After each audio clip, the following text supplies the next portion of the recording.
भद्रं पश्येमाक्षवीर्यजत्राः स्त्रैरङ्गैस्तुष्टवांसस्तनूभिः दशेम देवहितं यदायुः स्वस्ति नः इन्द्रो वृतस्रवाः स्वस्ति नः पूषा विश्ववेदाः स्वस्ति नः अस्ताक्षर्यो अरिष्टनेमि स्वस्ति नो बृहस्पतिर्दधातु। ओम शांति शांति शांति। शंकरं शंकरं च शंकराचार्यं केशवं शंकरं शंकराचार्यं केशवं नारायणं केशवं बादरायणं सूत्रभाष्यकृतौ वन्दे भगवन्तौ पुनः पुनः। ईश्वरो गुरुरात्मेति मूर्तिभेदविभागिने व्योमवद्व्याप्तदेहाय दक्षिणामूर्तये नमः। करं व्याप्तं येन चराचरं त्वत्पदं दर्शितं येन तस्मै श्रीगुरवे नमः। अज्ञानतिमिरान्धस्य ज्ञानाञ्जनशलाकया चक्षुर्मीलितं येन तस्मै श्रीगुरवे नमः। गुरुर्विष्णु गुरुर्देवो महेश्वरः गुरुसाक्षात् परब्रह्म तस्मै श्रीगुरवे नमः। माता च पिता त्वमेव बन्धो च सखा त्वमेव विद्या द्रविणं त्वमेव सर्वं मम देवदेवः। गणादिसेवितं कवेतजम्बोफलचारुभक्षणम् उमासुतं शोकविनाशकारं नमामि विघ्नेश्वरपादपङ्कजम्। अनंत श्री विभूषित 1008 श्री पंचायती महानिर्वाणी अखाड़ा के वरिष्ठ शक्ति वरिष्ठ महामंडलेश्वरी उत्तर प्रदेश समाज के अध्यक्ष श्री सदगुरु भगवान के चौरों में कोटि कोटि नमन। यहाँ के अधिष्ठापति आचार्य श्री कृष्ण चैतन्य जी को अंतःकरण में विराजमान आत्मस्वरूप परमात्मा। इसकी मुंडी टेढ़ी है, नीचे को है इसकी मुंडी, ऊपर को करो ऐसे।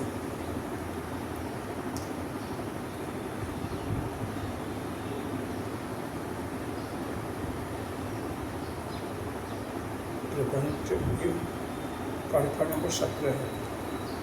प्रपंचो यदि विद्येतो निवर्तेत न संशयः माया मात्रमिदं द्वैतम् अद्वैतं परमार्थतः। इसके पहले कार्यक्रम में यह चिंतन किया गया था कि यह जीव जो है अनादि माया से, ये जो माया है अनादि है, अनंत काल से, उसी से यह ग्रस्त है विद्या के कारण से, और उसके कारण से वह जीव भाव में पड़ा हुआ है और वह क्या होता है, सुखी दुखी होता रहता है। क्यों कि वह पुत्र पौत्र घर और खेत इत्यादि को अपना मान बैठता है, और उसमें जब वृद्धि होती है उसका उत्कर्ष होता है तो वह सुखी अपने को महसूस करता है, और जब किसी चीज़ की हानि होती है तो दुखी महसूस करता है। और वास्तव में है नहीं ऐसा। वो तो है क्या, ये द्वैत मिट जाता है, अद्वैत भाव में आ जाता है, तो वही जो है अजन्मा है और निद्रम है, निद्रा से भी युक्त नहीं है, और स्वप्नम, सब कुछ तो मिट जाता है। और वह तो क्या है, वही अद्वैत, वही ब्रह्म स्वरूप है, आत्म तत्व का वो बोध करता है। तो यहाँ पर इस कारिका में, वर्तमान कारिका में यह प्रश्न होता है, तो ये प्रपंच क्यों नहीं निवारण कर देते गुरु? भाई गुरु को प्रपंच निवारण कर देना चाहिए, दूर कर देना चाहिए। तो बोलते हैं क्या, प्रपंचो यदि विद्ये, यदि प्रपंच होता वास्तव में, विद्येत का मतलब होता, निवर्तित न संशय, तो निश्चित रूप से मतलब बिना किसी शंका के उसका निवर्तन हो जाता। लेकिन प्रपंच है का वास्तव में, आप ये दृष्टि का फर्क है, यह संसार तो है ही नहीं, यह तो आपकी दृष्टि में संसार दिखाई देता है ना, लेकिन संसार है यहाँ पर तो एक आत्मा ही है। अपनी दृष्टि को आप ठीक करो तो संसार आपको नहीं दिखाई देगा। गुरु क्या कर सकता है, यदि कोई चीज होगा, और मान लो डॉक्टर है, डॉक्टर कोई रोग होगा आपको तभी तो रोग को ठीक करेगा, अब कोई रोग ही नहीं है। कि कईयों के अंदर मन में वैसे ही भ्रम पाल लेते हैं कि हमें अमुक हो गया, अमुक हो गया, तो भाई किस चीज़ की दवा लेनी है, उसको अमुक को मिटाना है।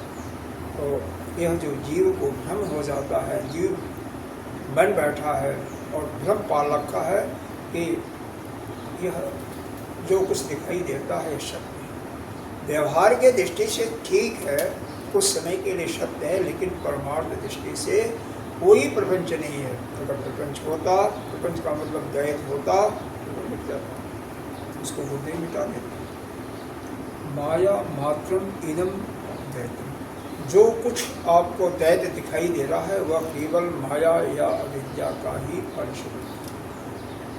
माया के कारण ही आप नाना प्रकार की चीज़ों को अलग अलग देख रहे हो, और वैसे है क्या, परमार्थ दृष्टि से यह अद्वैत ही है। बस परमार्थ दृष्टि से 3 प्रकार की सत्ताएं होती हैं, जानना चाहिए। परमार्थिक सत्ता, व्यवहारिक सत्ता, और तीसरा क्या होता है भाई? परमार्थिक सत्ता, व्यवहारिक सत्ता, तीसरा बताओगे तब पता चलेंगे। प्रतिभाषी सत्ता को नहीं बताया, प्रतिभाषी सत्ता वही काल्पनिक सत्ता। असल में सत्ता तो 2 ही है, व्यवहारिक और परमार्थिक। लेकिन प्रतिभाषित आ जाता है जहाँ व्यवहार को ये दृष्टि से आप देखते हो, तो जो एक कल्पित करते हो कि यह जो जगत है कल्पित है और सब अभ्यस्त है, ये केवल नाम मात्र का है, तो मिथ्या है, तो इसीलिए उसको प्रतिभाषित सत्ता भी के नाम दे देते हैं, संतों ने दिया हुआ प्रतिभाषित सत्ता। प्रतिभाषिक सत्ता, प्रतिभाषित सत्ता मतलब भाषित हो रहे दिखाई दे रहा है नहीं, समझ गए, इतना काफी। प्रपंच निवृत्ता, इसका भाषण प्रपंच निवृत्ता मतलब प्रपंच की निवृत्ति कब होती? चेत वृत्ति बुद्धते, तो प्रपंच की निवृत्ति होने से उसके अंदर ज्ञान का प्रकाश हो जाता, चेतना आ जाती।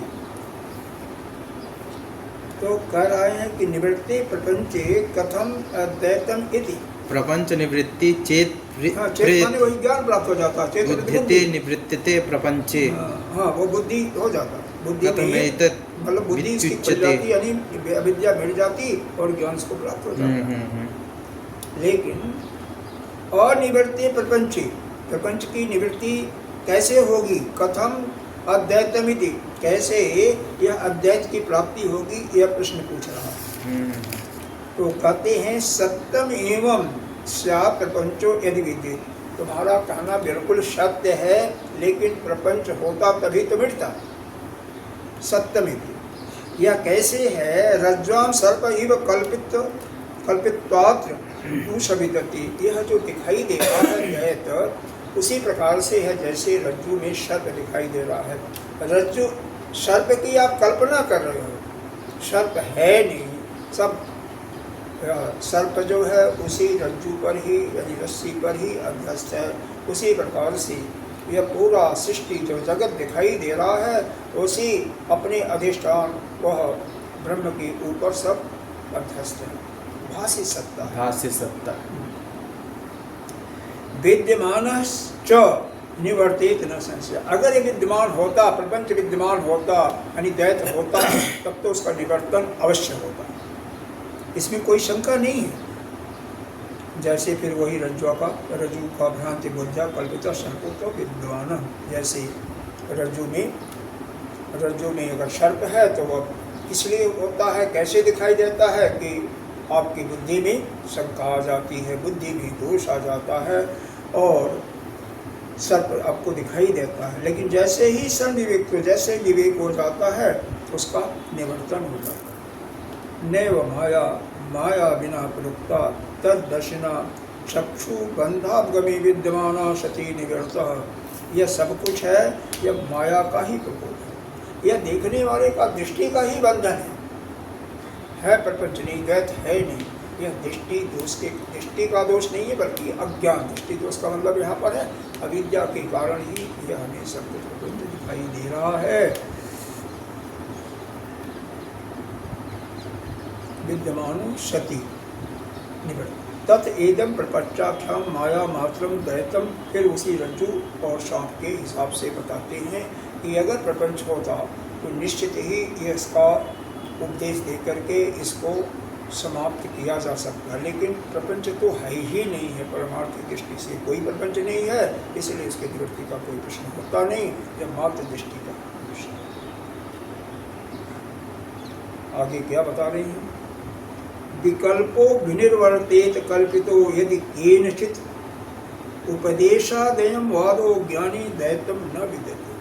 कह रहे हैं फिर तो गुरु शिष्य का जो संबंध है यह भी तो कल्पित है, यह भी तो द्वैत, जब द्वैत है ही नहीं है तो कौन गुरु कौन शिष्य।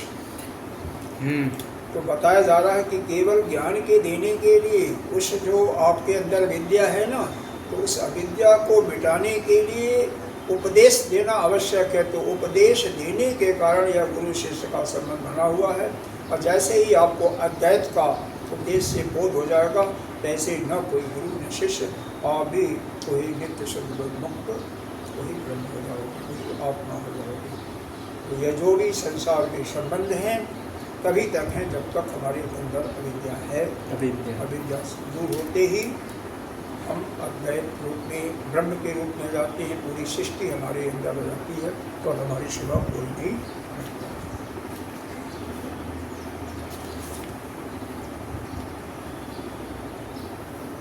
इसका भाष एक लाइन का है, वो क्या बताया? नन शास्त्रम शिष्य विकल्प कथम निवर्तित। मतलब केवल शास्त्र का उपदेश देने के लिए शिष्य और कोई विकल्प ही नहीं है, विकल्प होता तभी तो निवर्तन होता। विकल्पो निवर्त एक किंचित कल्पित साथ, अगर कोई विकल्प होता तो उसका निवर्तन होता। यथा यंग प्रपंचो, फिर वही माया रज्जु सांप का दे दिया। शिष्यादिभेद विकल्पो प्राक प्रतिबोध देव उपदेश निमित्तम उपदेशादयम वाद शिष्य शास्त्रा शास्त्रम इति। मतलब शास्त्र है, गुरु है और शिष्य, यह तीनों का संबंध केवल उपदेश देने के लिए है। शास्त्र शिष्य के अंदर विद्या के निवृत्ति के लिए सब कुछ है, और जैसे निवृत्ति हो जाती है तो उपदेश से, वैसे ही ज्ञाते परमार्थ दैत्य दत्तम, तो परमार्थ दृष्टि से दैत मौजूद ही नहीं रहता है, वह अद्वैत रूप में।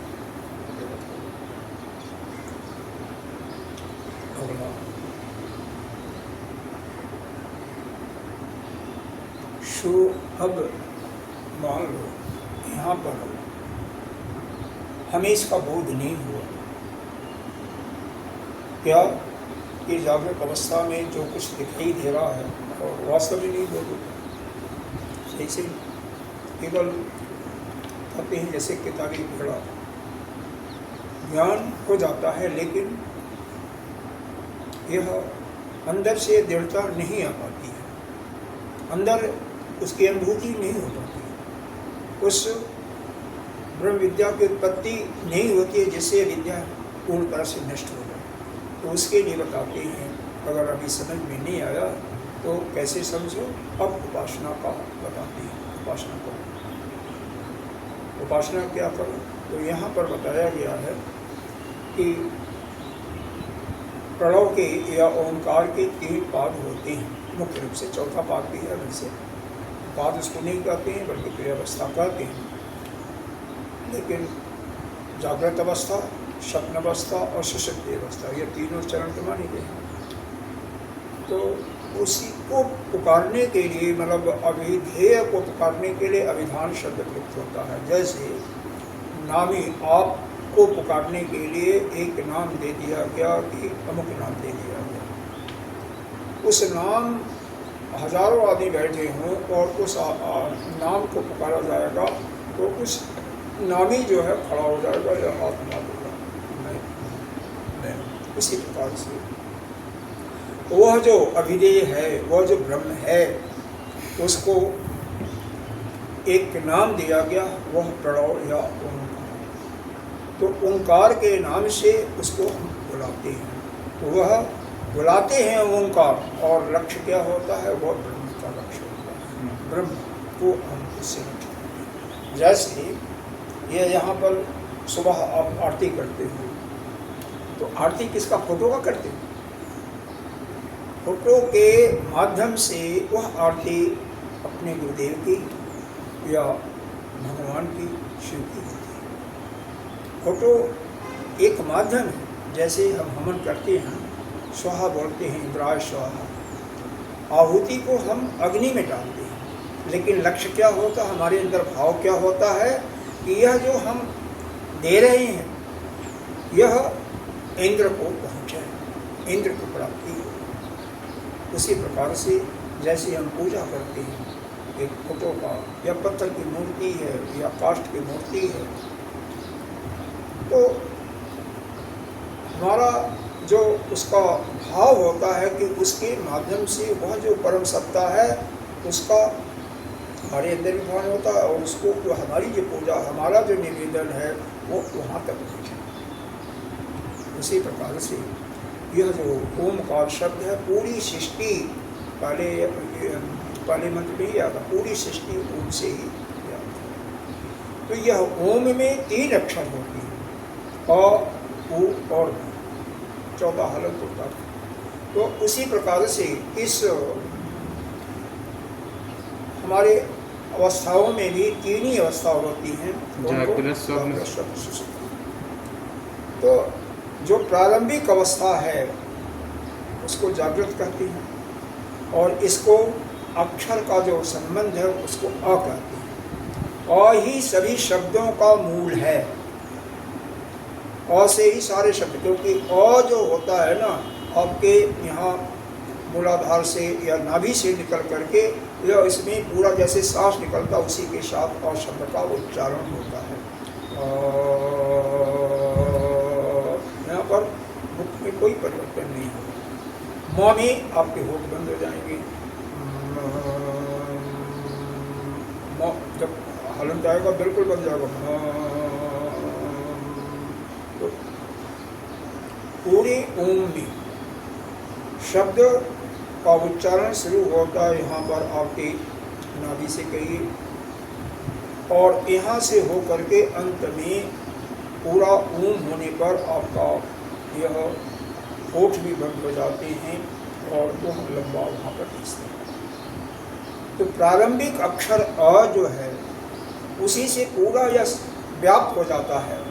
उसी प्रकार से जागृत अवस्था में जो इसका अभिमानी वैश्वानर है उससे पूरी सृष्टि व्याप्त है। जो आपने पीछे पढ़ा था इसी में आया था, चौथे मंत्र में आया था, जहाँ पर आया था कि जागृत अवस्था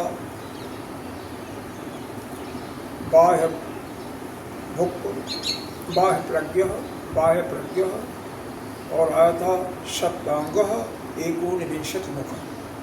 तो वहाँ पर जो आया था सप्तानि मुख, तो सप्त मुख में क्या आया था? पहला आया था यह जो मूर्धा है वही 2 लोक है, तो वह द्विलोक से, और पैर उसका पृथ्वी पर यहाँ से यहाँ तक व्याप्त है। तो इसी प्रकार से वो भी पूरी सृष्टि को व्याप्त करता है। और जागृत अवस्था का जो अभिमानी देवता है वैश्वर, पूरी सृष्टि को व्याप्त किए हुए, और भी सभी अक्षरों का। इसलिए अ के अंदर ही जब वह जागृत अवस्था का समस्त जो कुछ आपको दिखाई दे रहा है उसी के अंदर समा लो। इस प्रकार से उसका भाव लाओ कि इस अ के अंदर ही पूरी जागृत अवस्था हमारी आ गई। तो ऐसा जो करता है, बाद में अगले श्लोक में फल बताते हैं कि वह समस्त पूरी सृष्टि में पूजनीय होता है, सभी लोग उसका वंदन करते हैं।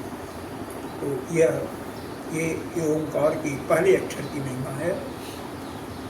सो अयम, अभी पढ़ा नहीं था, यहाँ पर उपनिषद शुरू हो रहा है, कल का समाप्त हो गई, कल का भी समाप्त नहीं हुई, चलती रहेगी। लेकिन अब चूँकि वह वहाँ पर ऐसा मानना है, आगे गुरु शंकराचार्य जी का, अरे अपने गौड़पादाचार्य जी का अभी समझ में नहीं आती, यहाँ पर मूल मंत्र दे रहे हैं। मूल मंत्र आत्मा है। सो अयम आत्मा अधि अक्षरम ओंकारः अधिमात्रम पादामात्र मात्रस्य पादा आकार उकारो मकार इति।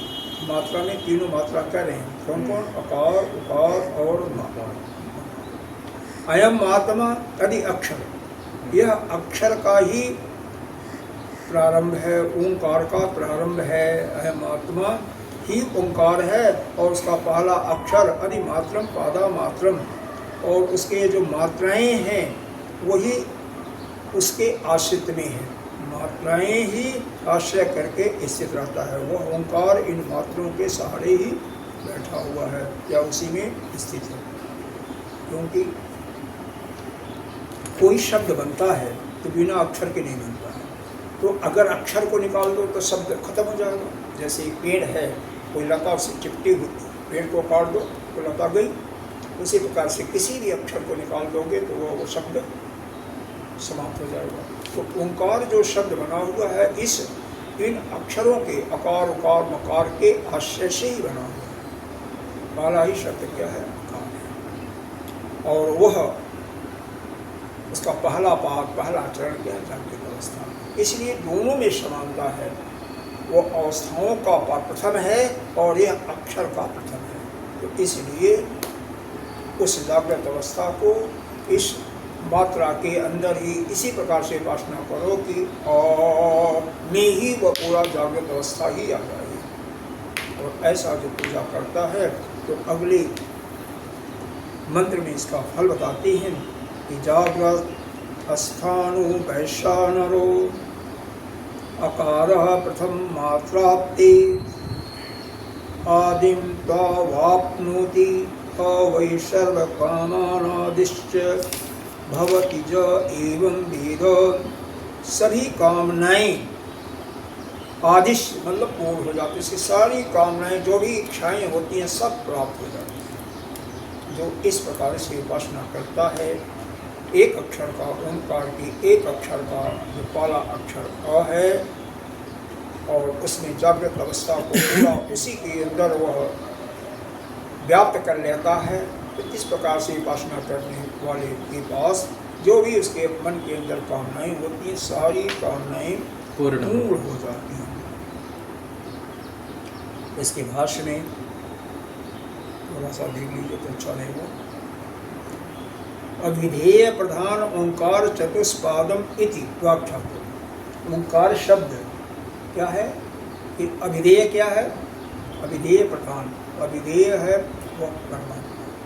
तो उसको उसके लिए यह ओंकार जो चार पादों वाला है इसकी व्याख्या की जा रही है। सो अयम आत्मा अक्षरम अक्षरम अधिकृत्य अविधान प्रधानेन। तो ये हमारी आत्मा जो है इसको पुकारते क्या है? यह अक्षर से प्रधान, अक्षर से। तो कौन अक्षर है? अ, उ और म, यहाँ पर दिया नहीं। तो उससे हम इसको पुकारते हैं और इसको ऊन को क्या कहते हैं? अविधान। जल्दी बताया था ना, अविधेय जिसको पुकारा जाता है, नामी को अविधेय कहते हैं, और जिस शब्द से जिस नाम से पुकारा जाता है उसको अभिधान कहते हैं। वही बताया जाए, इसको कई बार होते ने बताया, अभिधान अविधेय। तो अभिधान एक प्रकार से नाम है, और अविधेय वह नाम जिसका है, जिसके लक्ष्य करके पुकारा जाता है। तो वर्णमानो अधि अक्षर, तो यह वर्णमाना का प्रारंभिक अक्षर है, और पूरे शब्दों का पहला अक्षर अ से स्टार्ट होता, प्रारंभ होता है। किम पुनः अक्षरम इति अ ओंकारः, तो इसी का अध्यक्षर, इसको हम अध्यक्ष का मतलब वह पूरे जितने भी अक्षर हैं सबका यही मूल है, सारा ओरिजिन है, इसीलिए अध्यक्ष इसको कहते हैं। उसको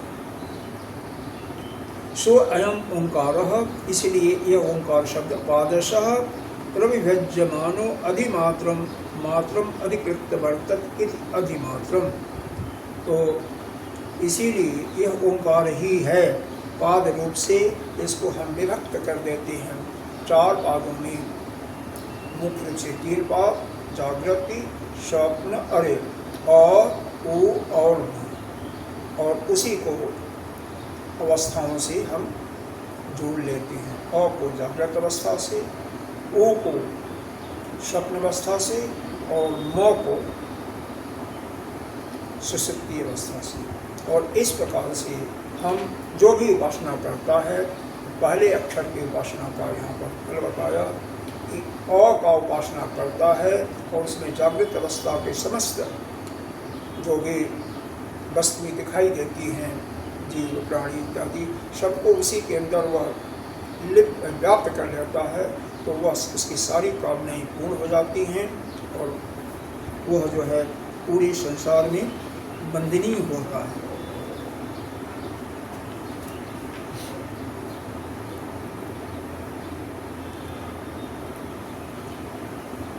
यहाँ पर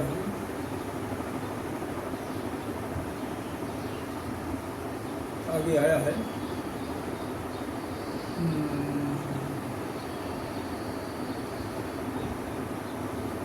हाँ, आपनोति है वही सर्व कामान आदि प्रथमस्य भवति महताम ज एवं वेद, मतलब वह प्रथम हो जाता है, प्रथम का मतलब श्रेष्ठ हो जाता है, और भवति महता महान बन जाता है। जो ऐसी उपासना करता है, और की उपासना प्रथम अक्षर जो वर्णमाला का अक्षर अ और इस अवस्थाओं का पहले पाद का, उसी दोनों में समानता होने के कारण जो उसको अपने अंदर व्याप्त करके करता है, वह सारी कामनाएं इसकी पूर्ण होती हैं, वह सभी जितने भी प्राणी हैं सब में महान हो जाता है, और वही प्रथमश्च भवति, प्रथम हो जाता है। इस प्रकार से उसको जो है आकार की रूपता का संपूर्ण कामनाओं को सबसे श्रेष्ठ पुरुषों में प्रथम हो जाता है। अब दूसरी अवस्था का जो है स्वप्न, क्योंकि जागृत अवस्था के बाद आता है स्वप्न, आकार के बाद आता है ओकार, अ और ओ मिल करके ओ बनता है, ओ कहते हैं ओम, लेकिन है क्या अ उ और म है, तो ओ दोनों मिल जाते हैं, ओ तो ओ हो जाता है। स्वप्न अवस्था तेजसः उकारो द्वितीया मात्रा उत्कर्ष उभयत्व उत्कर्षति ह वैज्ञान संतति समानाश्च भवति न अस्य ब्रह्म वित्तकुले भवति ज एवं वेद। कहते हैं स्वप्न अवस्था का अपमानित तेजस है, यह उत्कर्ष ऊपर उठता है। उत्कर्ष कैसे है भाई, आप जागृत अवस्था में स्वप्न में गए, और स्वप्न अवस्था से फिर कहाँ ऊपर उठ करके कहाँ जाते हैं, आप सुषुप्ति में चले जाते हैं, सारी कामनाएं सब कुछ लीन हो जाता है, लोप हो जाता है सभी का। आपकी दृष्टि के सामने पूरा सृष्टि समाप्त हो जाती है, इसीलिए इसको उत्कर्ष करते हैं। द्वितीय मात्रा, और द्वितीय मात्रा ओम की जो द्वितीय मात्रा है वह भी उत्कर्ष ही है, क्योंकि दोनों उभय दोनों हैं, वत्तात उत्कर्षति। तो यहाँ पर कह रहे हैं स्वप्न अवस्था भी उत्कर्ष ऊपर की तरफ जाती है, और यह मोह भी, अरे ऊ भी उत्कर्ष ही है, जो कि यह भी बीच में पड़ता है, वह भी बीच में पड़ता है, दोनों बीच में पड़ते हैं, क्योंकि ऊ के बाद मोह समाप्त हो जाता है। जो हाँ वही ज्ञानम संतत समानश्च होती, तो कहते हैं वो पूरे सृष्टि में वो ज्ञानी बन जाता है, मतलब उसकी अविद्या समाप्त हो जाती है। किसकी? जो इस ओम शब्द की द्वितीय वर्णमाला यानी ऊ शब्द का उपासना करता है, और ऊ के अंदर ही अपने समस्त कामनाओं को, अरे हाँ, समस्त कल्पनाओं को समा लेता है, क्योंकि स्वप्न अवस्था में कल्पनाएं भी होती हैं, कल्पनाएं भी मूर्ति रखती हैं, तो सारी कल्पनाएं उसके अंदर वो समाविष्ट हो जाती हैं। तो न अश्य ब्रह्म वित्त कुले भवती, उसके कुल में कोई भी अज्ञानी रहता नहीं, सभी ब्रह्म हो जाते हैं, ऐसा जो उपासना बहुत सुंदर है। वो का उपासना करते हुए उसमें पूरे संकल्प और समस्त कामना और समस्त कल्पनाओं को उसके अंदर समाविष्ट कर लो। का उपासना करो तो सारे सृष्टि को उसमें जागृत अवस्था में जो भी दिखाई देती है उसको संभालो। ओ का उपासना करो तो सभी अपनी कल्पनाओं को संभालो। और इस प्रकार से वो दूसरे अक्षर का, दूसरे मात्रा का जब हम उपासना करते हैं तो वह ज्ञानी हो जाता है, और उसके खानदान में, उसके परिवार में कोई भी अज्ञानी रह ही नहीं जाता। यहाँ पर वो दृष्टांत दे सकते हैं। एक उदाहरण देकर, अरे उसका उदाहरण देता रहा हूँ। काकभूषुंडी जी का, काकभूषुंडी जी क्या थे? जाति के कौवे थे। कौवे क्या बोलते हैं? उनकी बोली किसी को मीठी नहीं लगती है, लेकिन आप पढ़ेंगे तो रामचरितमानस में भी आया है काकभूषुंडी जी की बोली कितनी मीठी थी, कितनी प्यारी। हनुमान जी की बोली को भी मीठा था। क्यों? वो भी ज्ञानी थे, ये भी ज्ञानी थे। तो ज्ञान होने के बाद वह बिल्कुल मधुर हो जाता है, मधुर भाषी। उसकी बातें ही सबको अच्छी लगती हैं, दूसरे की बातें फिर अच्छी नहीं लगती हैं।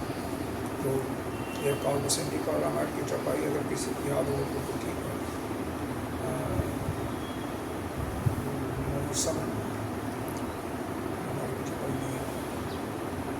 वहाँ परीक्षित का दृष्टांत दिया है, उत्तरकांड में आता है इनकी काकभूषुंडी।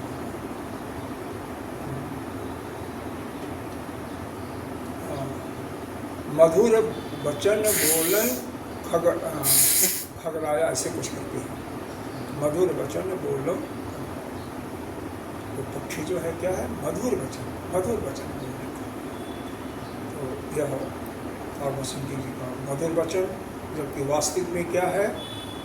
वास्तविक वचन जो है इन लोगों का किसी को अच्छा नहीं लगता है।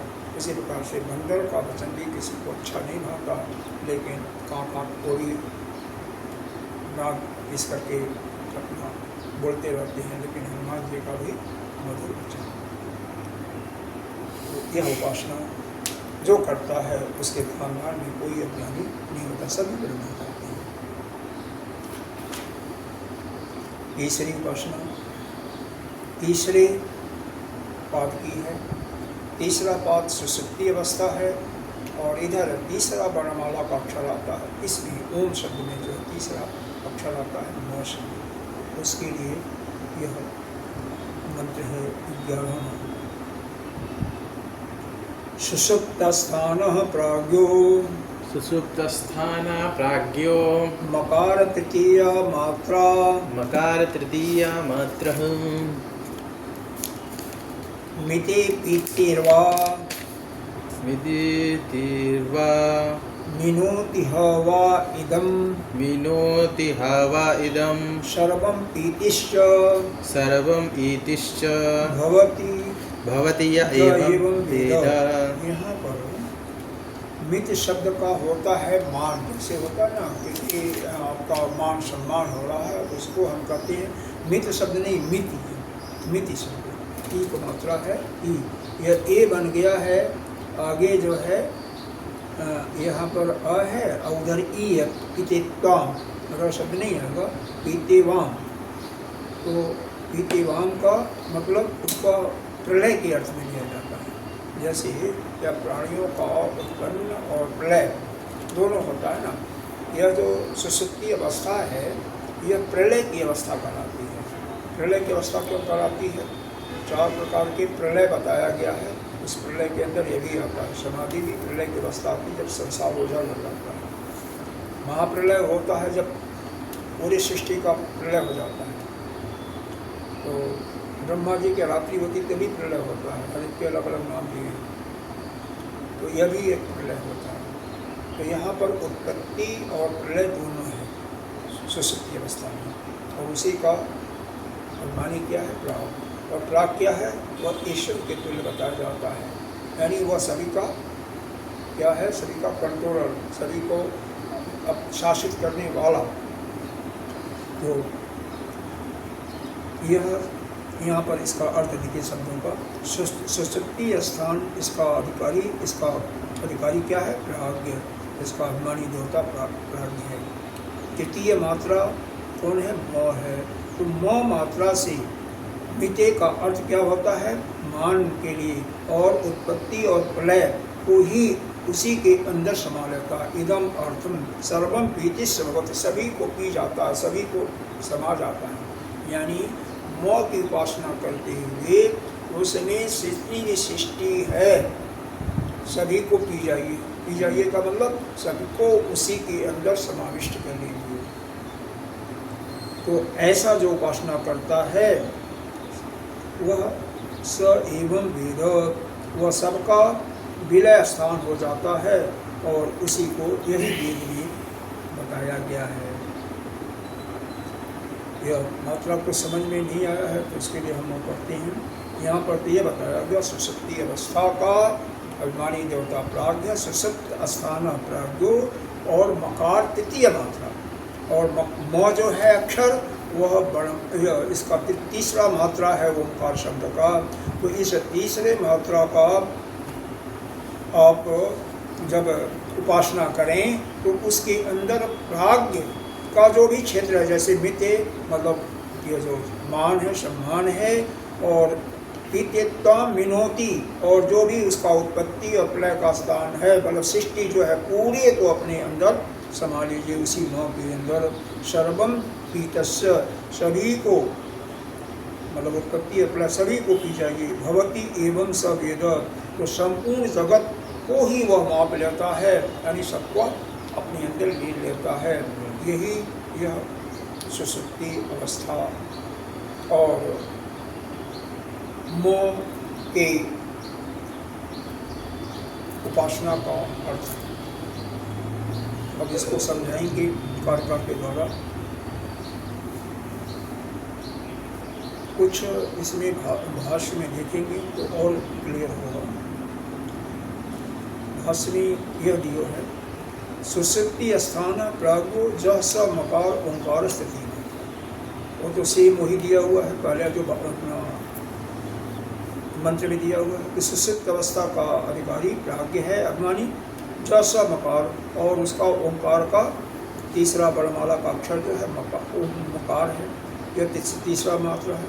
केन सामान्य न इति असामान्यम इदम मात्र, इदम अत्र, यहाँ दोनों में समानता दिखाई गई है। मोह में भी और सुषुप्ति अवस्था में दोनों में समानता दिखाई गई है। सुषुप्ति अवस्था में क्या है? सुषुप्ति अवस्था में सब कुछ लीन हो जाता है, पूरी सृष्टि गायब हो जाती है। उसी प्रकार से मोह भी जब कहते हो ना तो ओम में मोह में भी सब कुछ लीन हो जाता है। यही बता रहे हैं कि जैसे म का उच्चारण करने में आपका मुंह ही बंद हो गया, सब कुछ हो गया, सब कुछ लीन हो गया। उसी प्रकार से सुषुप्ति अवस्था में उत्पत्ति और प्रलय सब समाप्त जाता है। तो इसी कारण से दोनों में समानता दे रहे हैं। केन इति आदिना, तो कैसे है? मान में विवृणोति मीयते इति, मतलब यह सब एक तो सम्मान चाहता है। ओम इति ओंकारस्य न एतन्ने उच्चारणे सत्यकारो अकारो प्रथमं मकारे प्रविश्य पुनः तस्मात् निगच्छन्त विपोपलभ्यते तेन मकारेपि मान सामान्यम इति वक्तव्य इति अर्थः। कोई दोनों में समानता दिखा रहे हैं कि मकार में भी और इसमें भी क्या बोलता सुषुप्ति अवस्था में, दोनों में लय होना, मतलब उत्पत्ति तो है तो फिर प्रलय हो जाता, कुछ भी नहीं दिखाई देता सुषुप्ति अवस्था में, केवल शांति मिलती है। उसी प्रकार से म का आप जब उच्चारण करते हैं तो भी आपका मन शांत हो जाता है। तो दोनों में शांति है, दोनों अंतिम में आते हैं और दोनों में सब कुछ का सभी का लीन हो जाता है, इसीलिए दोनों में समानता दिखा रहे हैं। अपीति अभ्यहयति भाव, अपीति मतलब समस्त सृष्टि को अपने में लीन करके एक भाव हो जाना, एक ही भाव, उसके अलावा और कुछ नहीं रहा। तो सुसुप्ति में देखिए कुछ आपको नहीं दिखाई देता है, केवल बाद में ही ज्ञान होता है, विद्या रह जाती है, यही ज्ञान होता है कि मैं अच्छी तरह से सोया, सुखपूर्वक सोया और किसी चीज़ का भान नहीं करता है। मकार में भी म का जब उच्चारण होता है, वो म का जब उच्चारण होता है तो आप शांत हो जाते हैं, मालूम होता है कि बिल्कुल हम सब कुछ हमारे अंदर समा गया। तो यहाँ पर उपासना इसी प्रकार से करना, मौका करते हुए पूरी सृष्टि को प्रलय के रूप में स्वीकार कर लेना, तो इसकी उपासना पूर्ण होती है। ओंकार उच्चारणे अंत अक्षर एकीभूत अविकार उकारो तथा विश्व तेजसौ सुषुप्त काले प्राज्ञ एकीभूत। कहते हैं इस ओंकार शब्द के उच्चारण में एकीभूत होता है, अ से पहला अक्षर जो होता है और जो दूसरा अक्षर है वो से उकारो, उकार से सुषुप्ति अरे क्या होता स्वप्नावस्था, और इस विश्व और तेजस का उसमें समाविष्ट कर दिया और सुषुप्ति अवस्था में प्राज्ञ को एकीभूत कर दिया। अतो व सामान्यतः एकत्वम प्रागम मकार्यो, इसीलिए समानता हो गई, एक हो गए कौन? प्राज्ञ और मकार। मतलब इन तीनों अवस्थाओं को, तीनों मात्राओं से समानता दिखा करके एकत्व स्थापित किया। आकार का क्या बताया कि आकार जो है यह वर्णमाला का प्रथम अक्षर है, ओम का भी प्रथम अक्षर है, और उन अवस्थाओं में से वो जो ब्रह्म का अपना स्वरूप है, आत्मा का स्वरूप है, उसका जो अभिधान है, तो उसका भी पहला अवस्था क्या है? जागृत अवस्था। तो जागृत अवस्था में पूरी सृष्टि आपको दिखाई देती है। आकार भी मतलब पूरी सृष्टि को व्याप्त कर लेता है और भी सभी सृष्टि को व्याप्त कर लेता है, क्योंकि यह जो आपकी सांस जाती है ना, सांस के साथ आपका उच्चारण होता है, तो जहाँ तक कहाँ तक जाएगी इसका कुछ पता आपको नहीं होता। आपको तो दिखाई दे रहा बस यहाँ तक गया ना, लेकिन उसकी वेव्स बहुत दूर तक व्याप्त करती है। इस प्रकार से इन दोनों में समानता दिखाया। ऊ में क्या समानता दिया? वह भी इसके मध्य है, वह भी तीनों अवस्थाओं के मध्य में है। ऊ भी जो उत्कर्ष क्यों है? अ के बाद आप आगे बढ़ो ऊ, और ऊ के बाद और आगे बढ़ते हो म के तरफ, आगे ऊपर ही उड़ते हो। उसी प्रकार से वहाँ पर भी आप पहले जागृत में थे, जागृत से कल्पनाओं में आए, स्वप्न में आए, और स्वप्न से भी ऊपर उड़ करके बिल्कुल शांत हो गए, सुषुप्ति में बिल्कुल शांत हो जाते हैं। तो दोनों में उत्कर्षता है, उत्कर्ष है, ऊपर की तरफ है, इसलिए दोनों में समानता है। म में यह भी आपका अंतिम में आता है, इसमें शांति मिलती है, और उधर सुषुप्ति अवस्था में भी पूरा लीन हो जाता, प्रलय हो जाता, पूरी सृष्टि गायब हो जाती है। इसलिए इसमें म में और सुसुप्ति अवस्था में समानता है। तो ये समानता दिखा करके किसका है? आकार का उपासना करने से क्या फल बताया कि आप पूरी सृष्टि में सभी आपका पूजा करेंगे, मान करेंगे और आप सब में प्रथम हो जाओगे। आकार का आप ज्ञानी बन जाओगे और आपके कुल में कोई अज्ञानी नहीं रहेगा। मकार में देखो क्या करते हैं, इसका फल भी बताएंगे। अत्रवांतर फल वचनम प्रधान साधनम स्तुति अर्थम।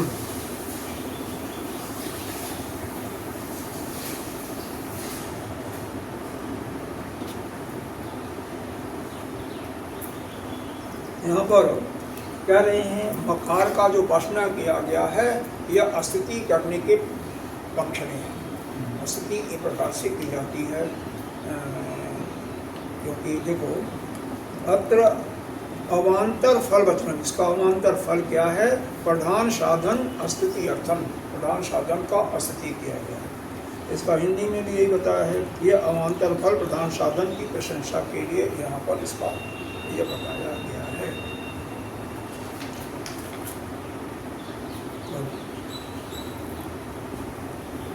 अगली कारिका में तेजस के बारे में बताएंगे। तेजस्यो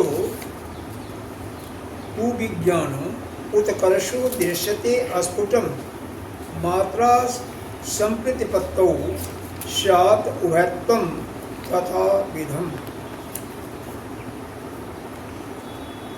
यहाँ पर यह के शब्द आया है आपका मात्रा संपत्तिपत्तौ। दूसरे लाइन में देखो, दूसरे लाइन का जिसमें घर का उसमें है कि नहीं? हाँ है। तो यह मात्रा संप्रतिपत्तौ है।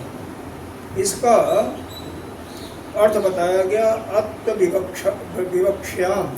अत्विवक्षाम, यानी अत्विवक्षाम का मतलब क्या हुआ? इस आकार का बोध और उसकी व्यापकता सबका समानता, इन दोनों का एक समानता, इससे समानता का भान होता है, समानता का स्पष्टीकरण होता है कि दोनों एक दूसरे से एक समान हैं, क्योंकि विवक्षमान माने अनुभव होना। तो ऊकार और तू का मतलब वहाँ पर वो जो दूसरी अवस्था है, तो दोनों का यहाँ पर विवक्षमान हो रहा है, दोनों की समानता का वर्णन किया जा रहा है। दृश्यते अस्फुटम अस्पष्टम इति अर्थ, इसका अर्थ यही होता है। उगत्तम च अस्फुटम एव एति पूर्वम तत्सर्वम। दोनों का पूर्वम तत्सर्वम मतलब जैसे पहले बताया गया था आकार का और उस जागृत अवस्था का दोनों में समुदाय हैं, उसी प्रकार से यहाँ पर बताया जा रहा है आकार का और स्वप्न अवस्था का एक समानता है। तेजस का आकार इन दोनों का उत्कर्ष दिखाई देता है, इसीलिए दोनों का उभयत्व, दोनों का एक ही पना दिखाई देता, दोनों का यह स्पष्ट है और दोनों का एक करना बहुत सिद्ध है।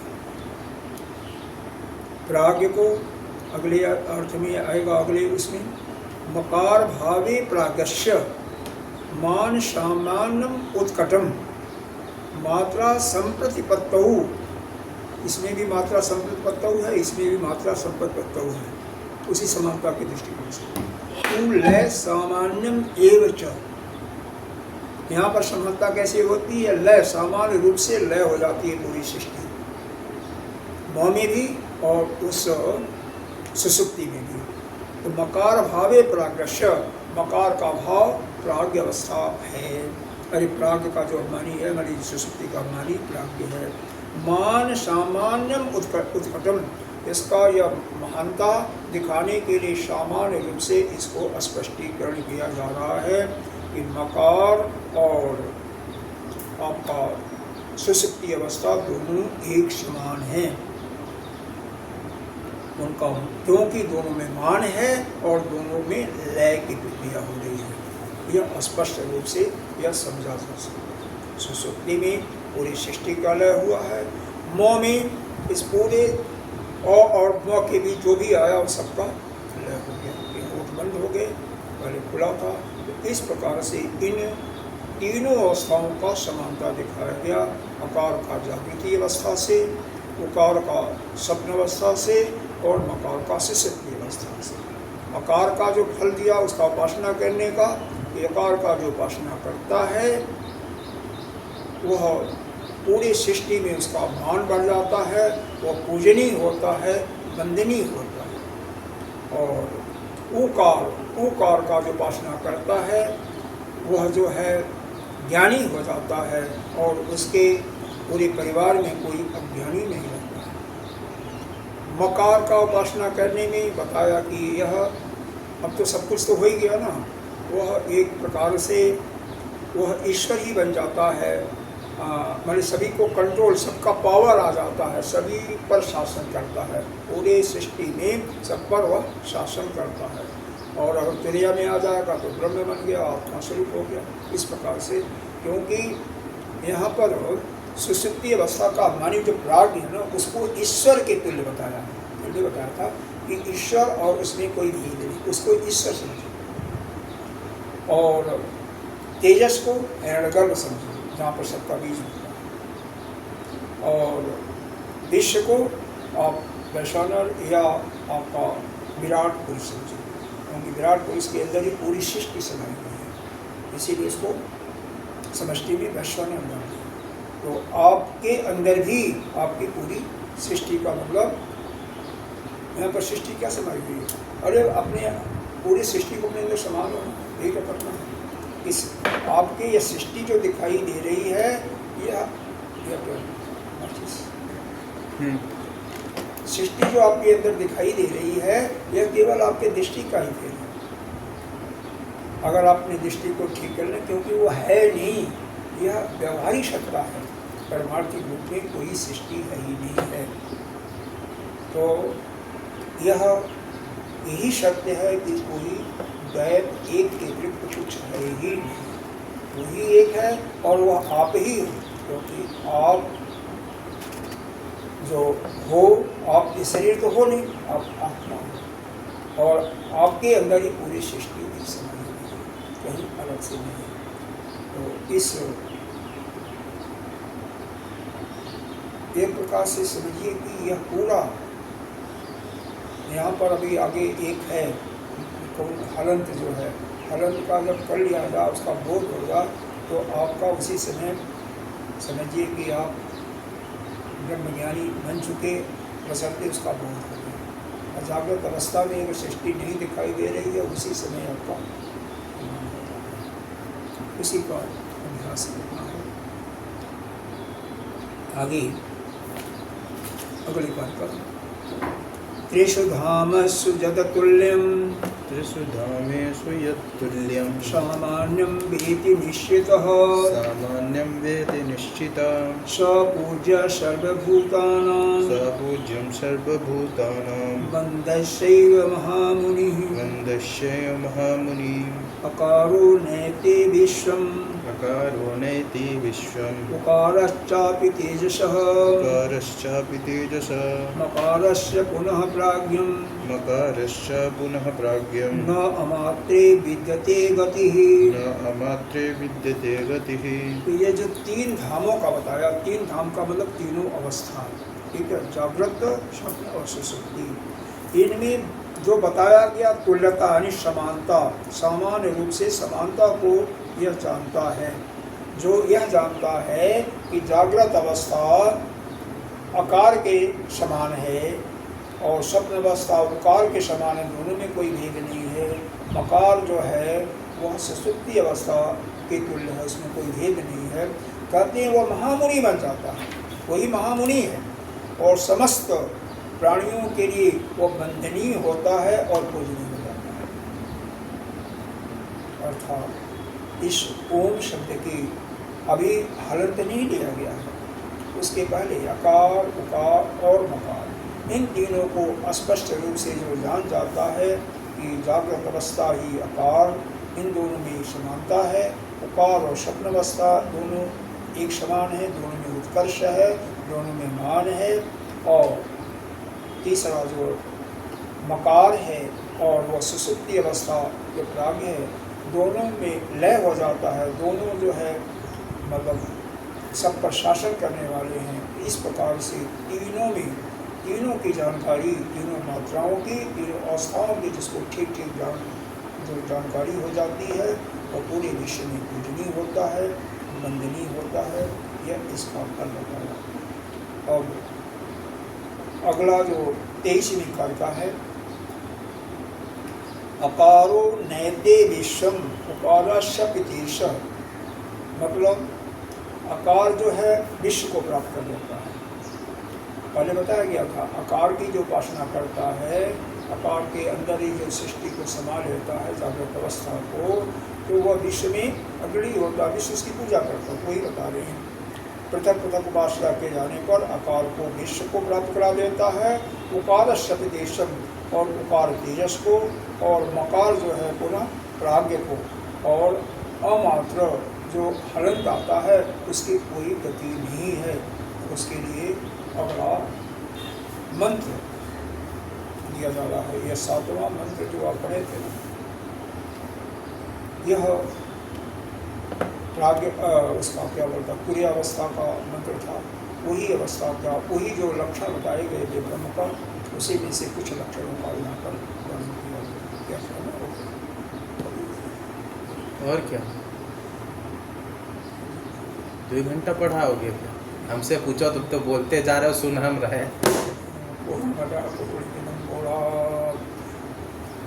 पूर्णमुदच्यते पूर्णस्य पूर्णमादाय पूर्णमेवावशिष्यते।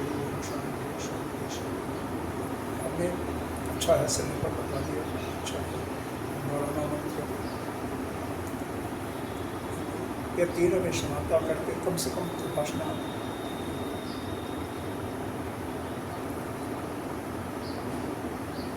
यह जो श्रुति माँ बताई हुई है बिल्कुल सही। जितने भी बड़े बड़े लोग हैं ना इसकी उपासना करते हैं, ये तो महान